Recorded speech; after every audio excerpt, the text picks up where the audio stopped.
Hello, and thank you so much for joining us. My name is Callie Whelan, and I'm a junior from Ridgefield, Connecticut, studying economics, cybersecurity, and graphic design.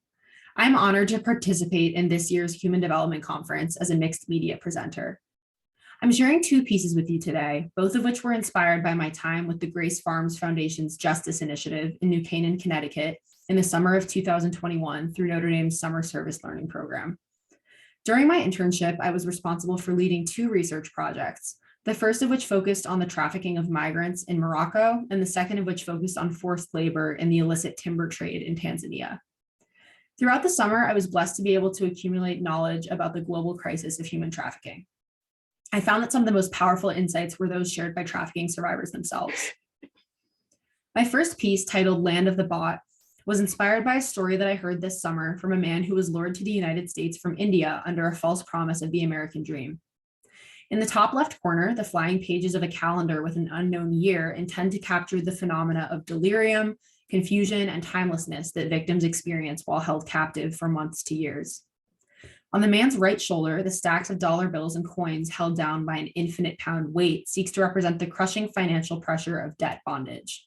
For those who may not know, debt bondage involves the pledge of a person's services as security for the repayment of a debt or other obligation, where the terms of the repayment are not clearly or reasonably stated.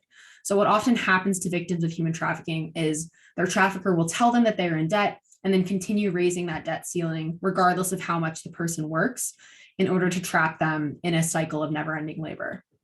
On the man's left shoulder, the Statue of Liberty is seen setting fire to the man by touching her torch to a United States-shaped gasoline puddle. The gallon of gasoline is labeled the American Dream. Lady Liberty is also standing behind a white picket fence, which has long served as a symbol of the middle-class prosperity associated with the American dream.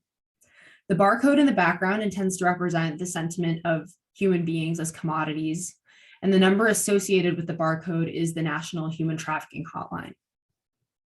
Finally, the $90 price tag attached to the man's handcuffs illustrates the $90 average cost of a human in illicit markets, according to nonprofit Youth Underground. My second piece, titled Modernity Has Failed Us, was inspired by my fall 2021 theology course titled Discipleship Loving Action, which served as an opportunity for student reflections to continue on our summers of service. Class discussions on economic injustice and institutions of power inspired this piece, which seeks to first capture the flashy glee of American consumerism on the left-hand side via iconic American corporate brand logos, flying money, a shopping cart, a sale sign, shopping bags, and clinking champagne glasses. With this half of the piece established, the other half seeks to juxtapose that obnoxious consumerist jubilance with the pain and suffering of the market for human beings. We see unattainable money attached to clouds far away in the sky, a gun to one's head, and a sale tag on one's hand.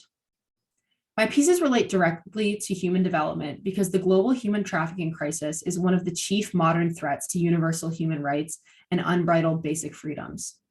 In line with this year's conference theme, Our Global Responsibility, Seeking Inclusive Growth Amidst Widening Inequality, initiatives that strive for authentically inclusive human growth must work to combat the atrocities that humans commit against each other by commodifying their bodies. Lastly, it is an honor and a privilege to be able to present my art at the Human Development Conference. Thank you so much for taking the time to listen to my experiences and view my work. And I hope you enjoy the rest of the conference.